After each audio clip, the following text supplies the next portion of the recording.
Kaylee has been my best friend for as long as I can remember. For me, that's not a figure of speech. I literally can't remember how I met her. I can't find any photos of me with her before 3rd grade. So, I guess I met her around then. Strangely though, she's not in any of my class photos. I remember her coming over my house all the time, but I don't ever remember going to hers.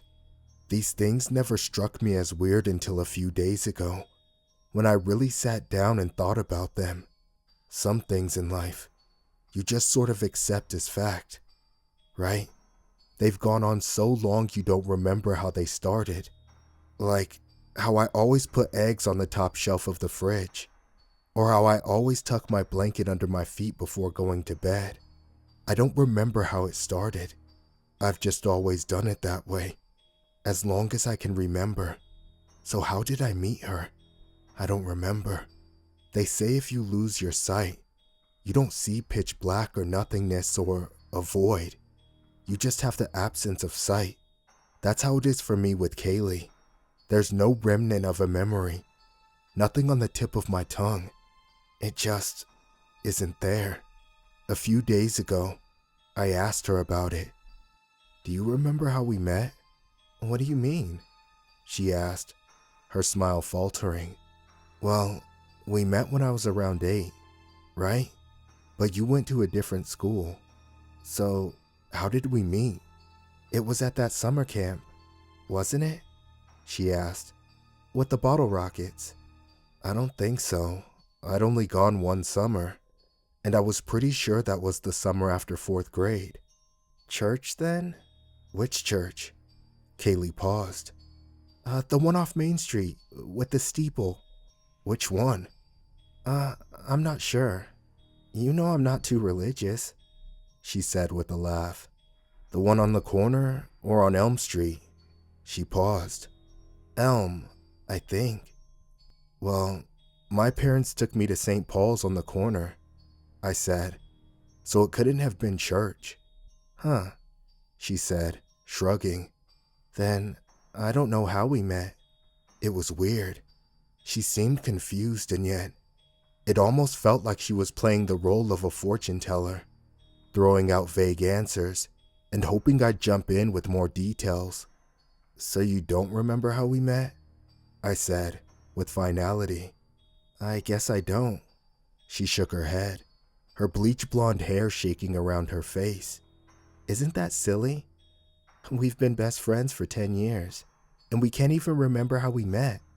I wanted to ask her more, but then my roommate got home, and my roommate is a bit persnickety, so we decided to quietly watch a movie in my room to give her some space. It seemed weird to bring it up again. I was probably just overthinking things. That night, however, I couldn't sleep. As Kaylee slept peacefully on the futon in the common area, I lay wide awake in my bed. Why can't I remember? And then a thought occurred to me. Someone else must remember. I went on Facebook and clicked over to our 21 mutual friends. I started scrolling, making a mental list of who was most likely to know. But then, a sudden realization hit me. Each of these friends, I'd introduced to her. None of these were her friends originally. They were all mine. I squinted at the screen. How does that make sense? Has she really never introduced me to her friends? And now that I thought about it, she was always visiting me at my dorm, making the 2-hour drive. She offered because I was broke and couldn't afford the gas. But maybe there was more to it than that. Why had I never thought about this before? I scrolled back through my Facebook photos to some childhood photos I'd posted. Kaylee was in them, sure as day. She looked different. Her hair wasn't bleached then. Her face was chubbier. But the dimples to the sharp chin, it was her. I clicked back on her Facebook page and scrolled. And that's when I realized something. Every single post involved me or one of our 21 mutual friends. I didn't see a single tag by someone I didn't know. Well, that could be the privacy setting, couldn't it? like her friends who have tagged her have made the post only visible to their mutuals or friends, or something, but not a single post. It was like her entire life revolved around me, like every single event in her life was related to me, directly or indirectly. I gave up on sleep. I got out of bed and walked into the common room, grabbing a Coke from the mini fridge. Kaylee was sleeping soundly on the futon. I glanced over at her, my heart pounding. Her pale skin was blue in the light from the microwave clock.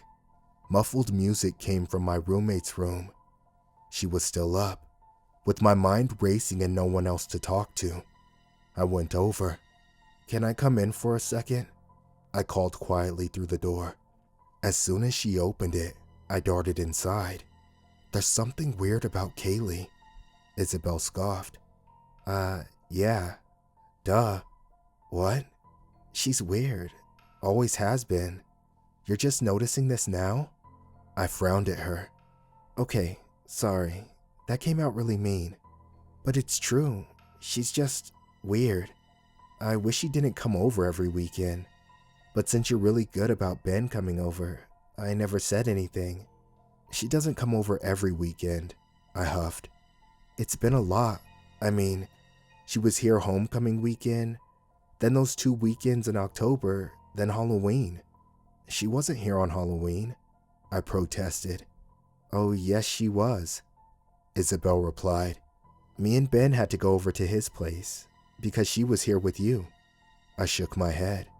"No, she wasn't here Halloween." We stared at each other. Isabel's irritation melted to confusion. "She wasn't here.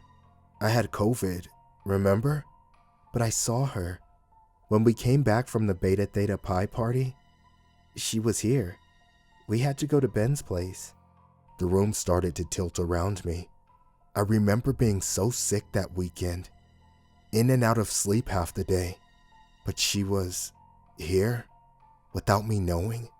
"You must have gotten the weekends confused," I said weakly.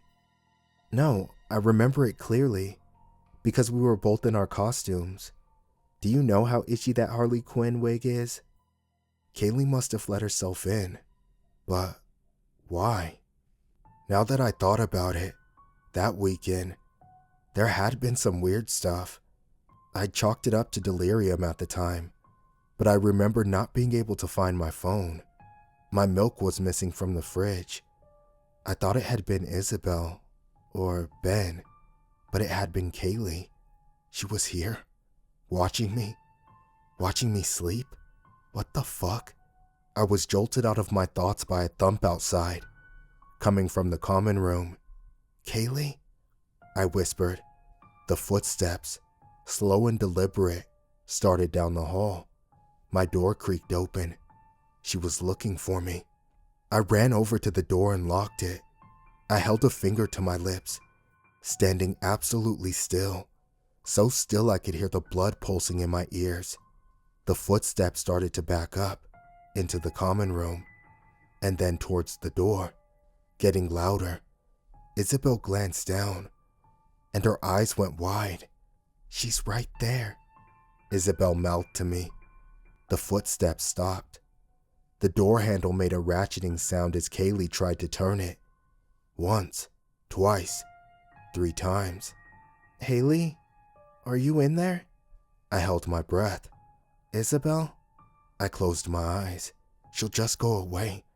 She'll think Isabel's asleep and I just stepped out. Isabel's computer is on, but it's dark in here. So, "We're fine." I took in a slow, quiet breath. "We're fine. She's just going back to sleep." 1, 2, 3, 4. "I know you're in there." A raspy whisper, unlike anything I'd heard Kaylee say, and it was coming from the crack under the door. I could feel her breath against my ankles. Isabel clapped a hand over her mouth. I took a shaking step away from the door. "Let me in," she whispered. Her slim, pale fingers shot through the crack under the door and swept back and forth, quickly and frantically, trying to grab any part of us she could. "Let me in," Now! Isabel grabbed her phone off the desk and dialed 911. The fingers retracted. The footsteps sounded in the common room. By the time the police got here, Kaylee was gone. It's been 2 days and I haven't heard from Kaylee. I think about her every waking minute. I've barely eaten or slept. I keep replaying that night through my head, wondering what she would have done if I hadn't locked the door. I've done my research though, combed through social media and photo albums and everything. There is no physical evidence that Kaylee existed in my life before a year ago. Because those photos from my childhood, my mom insists I never had a friend named Kaylee. When she dug the old photo albums out of the attic, she wasn't in any of them. Kaylee's face only appeared in the digital scans of the photos I'd posted online. Photos I'd posted in the past year. And those 21 mutual friends. They all met her in the past year too. She made an effort to befriend my friends, find them online, but none of the friendships went back more than a year. I checked each and every one, and now, suddenly, I'm having trouble recalling all those memories with her. I can barely remember what she looked like. Blonde hair, pale skin, dimples. I knew that much, but if you showed me a lineup of 10 girls with those qualities, I don't think I'd be able to pick her out. Which leads me to the horrifying conclusion. If she ever finds me again, whether that's in days or years or decades, I won't even know it's her.